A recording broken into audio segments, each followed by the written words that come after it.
There has been a community at Greenwich since at least Saxon times. The remains of a Roman temple have been excavated in Greenwich Park. The name Greenwich is from the Old English green harbour or green trading place. Today it is a Royal London borough that stretches eastwards along the Thames as far as Woolwich and Abbey Wood and south to Alton Palace. Greenwich has many historic buildings associated with Britain as a seafaring nation. On display at Belton House, now that is in Lincolnshire, and there is a painting showing Greenwich Park in earlier days. St. Paul's Cathedral is clearly in view, and it is intriguing to compare this with today's vista. This is taken from One Tree Hill. Elizabeth I and Henry VIII were born in Greenwich Palace. That has gone. Only the Queen's House, designed by Inigo Jones, dating from 1619, remains. It is free to enter, so let's take a look. I handheld with the Olympus EM1 Mark II and 12-50 lens.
The Greenwich Hospital for the Relief and Support of Seamen was founded in 1694, but it closed in 1869.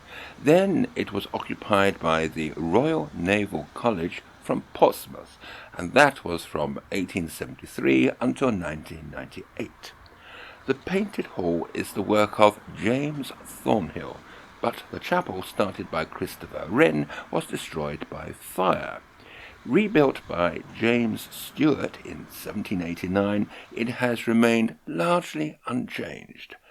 They are viewed and admired by many visitors. Again, I handheld these shots, some with the OM5 and the 12-100 Pro lens for image stabilization.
One of the best views of the old Royal Naval College is from the Isle of Dogs, across the Thames, detoured to the Greenwich Foot Tunnel, itself of tremendous interest, and walk under the river.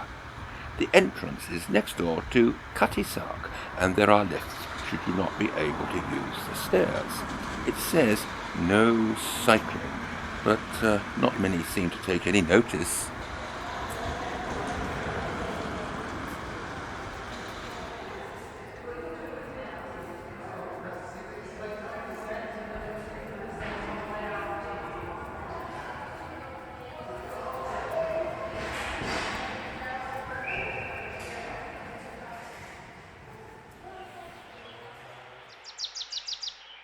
Greenwich Park extends south from Old Royal Naval College to Blackheath, where the elegant spire of All Saints' Church is seen in the distance. A good place to start, incidentally, exploring an alternative to Greenwich. So, start from Blackheath Station instead of Greenwich or Maze Hill, and then turn left out of the station and keep going. An early highlight is the Ranger's House, now in the care of English Heritage. Previously a grace and favour residence for the Ranger of Greenwich Park, it now houses a collection of fine and decorative art. Soon the domes and towers of the Royal Observatory are glimpsed through the trees.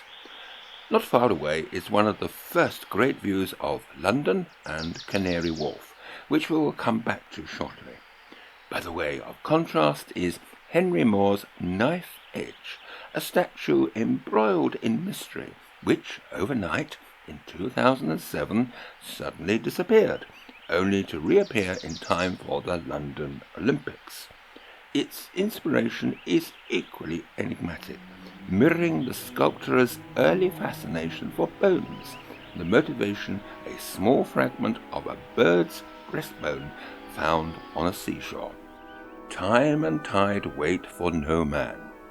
Just the same, but in the early 19th century, Bristol time and other places were different to London, a problem that had to be resolved with the arrival of the railway, for which a national timetable was required as it took less time to travel from place to place. Bristol clocks were 10 minutes behind the capital, a difference that changed depending on location and not standardized until the 1850s. Charles II founded the observatory in 1675 to improve seaborne navigation by mapping the stars, and so by 1884 the world also set its clocks according to the time of Greenwich, longitude 0 degrees, the basis of the International Time Zone System. Marked by an invisible line, sometimes shown on maps and on the ground, thousands come to stand both sides of the line at Greenwich, which crosses the globe. It should be noted that when it passes under the Channel to France, that country and many more in Europe choose to be 1 hour ahead of London time, Greenwich Mean Time, including British summertime, when the clocks move forward 1 hour. Adjacent to the Royal Observatory is the statue to General James Wolfe, who lived for much of his short life in Greenwich, dying on the battlefield at the age of 32. Set at the end of an avenue of trees across Greenwich Park, it is perfectly aligned with Queen's House below and All Saints' Church at Blackheath in the opposite direction. As well as a meeting point, it has one of the finest views of the City of London and Canary Wharf, a continuously changing view, as these photos taken over several years clearly show.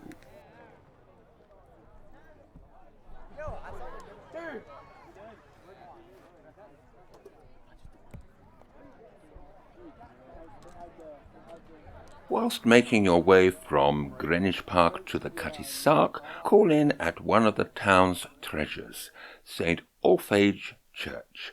It is free to enter, open most days except Mondays. Designed by Nicholas Hawksmoor, it is regarded as an architectural gem, replacing a church in 1710 when its roof collapsed. More recently, tragedy. In this case, a fire hit the Cutty-Sark in 2007, which occurred at his permanent home in the town near the river, which it had occupied since 1954. It was under restoration, and fortunately, much of the original fabric had been removed. Sometimes tragedy has benefits. Today, this historic tea clipper is a major attraction where all, including photographers, can examine the craft to their heart's content. The way the vessel is supported in dry dock, allowing us to pass safely beneath it and have refreshment at the cafe, is equally interesting to photograph. The views over the river to Canary Wharf make a fascinating comparison.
We find ourselves at the banks of the Thames, a landscape I know well and have often walked.